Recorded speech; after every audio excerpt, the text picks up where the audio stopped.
নমস্কার বন্ধুরা, শাশুড়ি বৌমা হেসেলে তোমাদের সবাইকে স্বাগত। আজ আমি তোমাদের সাথে শেয়ার করব পোয়া পিঠের রেসিপি। তাহলে চলো দেখতে থাকো। দেখো, আমি প্রথম থেকে ভিডিওটি ক্যাপচার করিনি, যেখান থেকে করেছি সেখান থেকে তোমাদের সাথে শেয়ার করছি। চালের গুঁড়ি এবং কিছুটা আটা নেওয়া আছে, তার সঙ্গে দেওয়া আছে গুড়ের জল দিয়ে ভালো করে মিক্সড করা হচ্ছে। দেখো, মেশানো হচ্ছে, মিশিয়ে সেটাকে ভালো করে ফেটানো হবে। ফেটিয়ে নিয়ে এই পিঠেটি তৈরি করার জন্য রেডি করা হবে। এরপর দেখো, উনুনের মধ্যে লোহার কড়াইয়ে তেল দিয়ে দেওয়া হয়েছে। এখানে আমি রিফাইন্ড অয়েল ব্যবহার করেছি। দেখো, এরপর একটি হাতার সাহায্যে দিয়ে দেওয়া হলো। তেলটা অলমোস্ট গরম হয়ে গেছে এবং পিঠেটা আস্তে আস্তে তৈরি হচ্ছে। দেখো, পিঠেটা ভাজা হচ্ছে তেলের মধ্যে। কি সুন্দর ফুলে উঠেছে।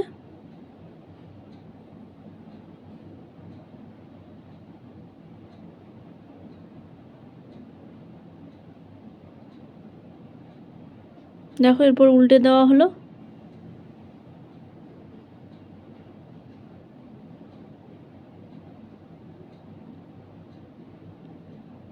কি সুন্দর ভাজা হয়েছে। এরপর এটা তুলে নেব।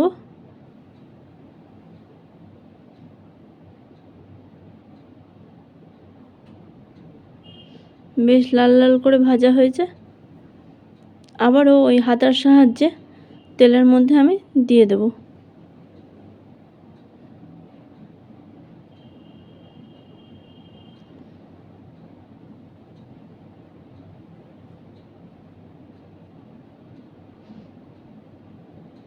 আর হ্যাঁ বন্ধুরা, এই রান্নাটা আমি নয়, আমার মা করছে।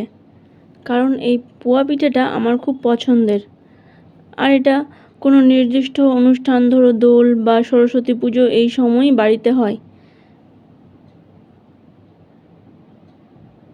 বেশ সুন্দরভাবে ফুলে উঠেছে পোয়া পিঠে।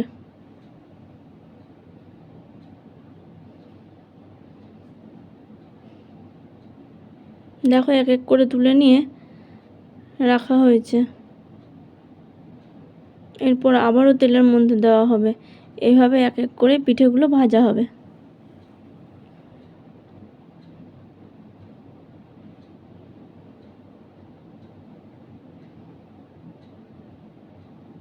দেখো, এটাও কি সুন্দর ফুলে উঠেছে।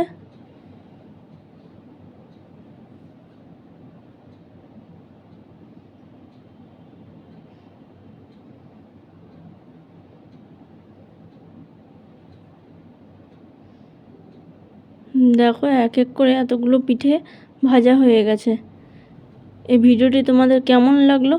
যদি ভালো লেগে থাকে তাহলে অবশ্যই কমেন্ট করো।